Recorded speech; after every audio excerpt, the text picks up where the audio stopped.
So we're on our way to work again, and just thought I'd talk a little bit more about the experience so far with the truck. Um, it's been good. Still haven't got any complaints. I realized yesterday was the last time I made a video, but I was going to just talk about a couple of things as far as driving it and owning it. One of the problems I always had with trucks is parking them. I had a GMC Sierra Denali crew cab for a while, which was my favorite truck up until this point. It was a 6.2 liter V8, beautiful truck, amazing truck. Would have bought another one, honestly. I probably would have bought one this year, but GMC kind of uglied up the model by squaring out the wheel wells and then putting some kind of black trim in them for some reason instead of just leaving it, paint and body. So ended up here, but parking this thing has been a lot better than the previous trucks, partially just because of the 360-degree camera. I don't use it every time I park, but the few times I am using it when I park, it gives me an opportunity to get a good visual, because a lot of times when I was parking before, I was just guessing where my corners were. I'm just hoping I'm not about to hit something. But now it's giving me something to reference as I park. So I'm training myself now that I actually know where my corners are for once. So it's been really easy to park. It's got a pretty decent turning radius for a big truck. So that hasn't been bad. And also, I believe the Ford steering has I forget what it's called now. It's like a steering assist, where at slower speeds, the wheel actually gets easier to spin. Because, as you know, if you're going slower and you try to turn the wheel, the resistance of the tire makes the wheels turn slower usually. But they actually have it so that if you're going at slower speeds and you try and turn the wheel, it will help you out a little bit. So that's been kind of nice. Not fighting the car as much. So getting around a parking lot's been really good.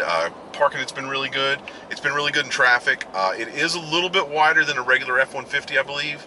I think with the wheel flares on it, I want to say it's as wide as a regular F150 is with the mirrors out.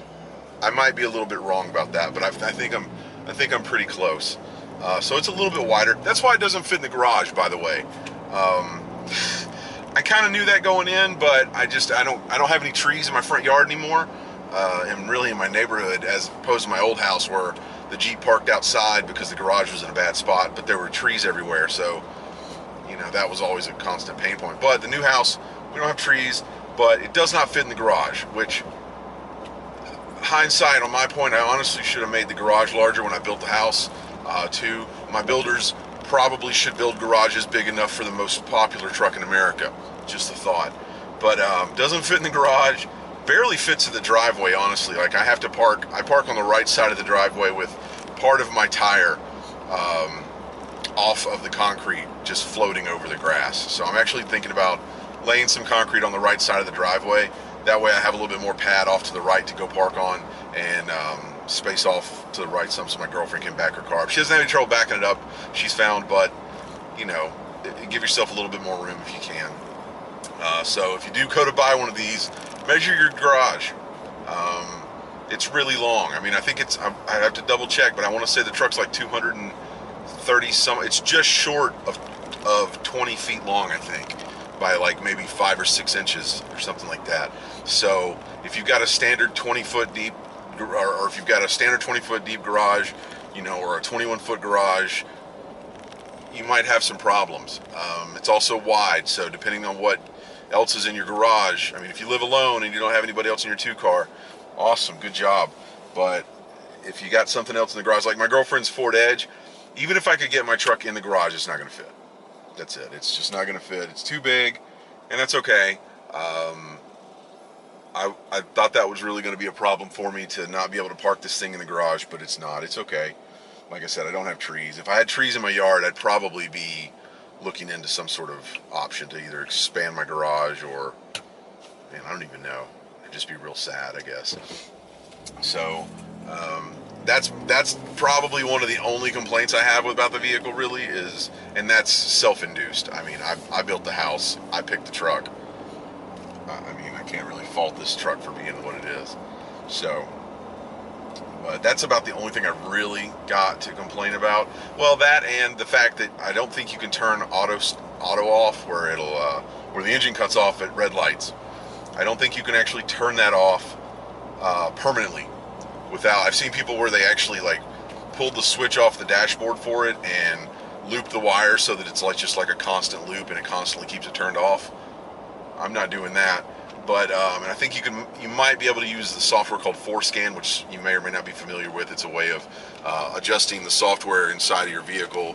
It's purely cosmetic and vanity stuff like mirrors and lights and how things react. Nothing to do with the engine, no tuning or anything else. Which I also believe, if you're worried about your warranty, the ForScan stuff doesn't show up on the engines.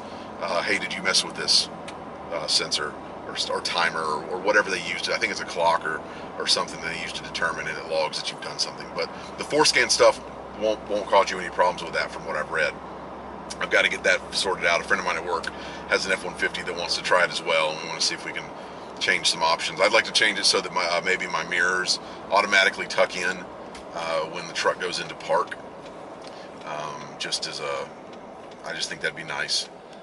And maybe a few other things as far as lighting and things like that. So, but parking's been good, driving it's been good. Haven't had it on the highway very much. Haven't driven it to my mom or my dad's house yet, which I'll probably do here in the near future. But I am planning to drive it to Florida this Christmas to see the girlfriend's parents for Christmas. So we still haven't totally decided which car we're taking, but we may take the truck, and I think it's going to be really good on the highway for a long ride. It rides really smooth in the seat and is really comfortable, and it gets really, well, I was going to say really good gas mileage, but let's be honest, it doesn't get really good gas mileage. But good gas mileage to me is anything over 12 miles per gallon at this point, and not premium. But we'll be taking it on a road trip, and I'll probably do a video about that, or at least report back afterwards about how it went. It's been good so far. I'm really excited. It's a really nice truck. I think even if I would have gotten a limited, I probably would have been just as happy with a limited, honestly. One of the things I was worried about with the limited, though, is the limited has more of a street wheel and tire on it, whereas the Raptor has, I think it's a 15 or 17 inch wheel with a great big off-road tire on it. And one of the things that I ran into towards the end of the Jeep's life was I had never curbed a wheel on it. And one day, coming out of a Best Buy parking lot, a guy on his cell phone not paying attention and almost runs into me. So to dodge him, I ended up eating a curb and chewing up my right front wheel, which, we had a good run, I guess.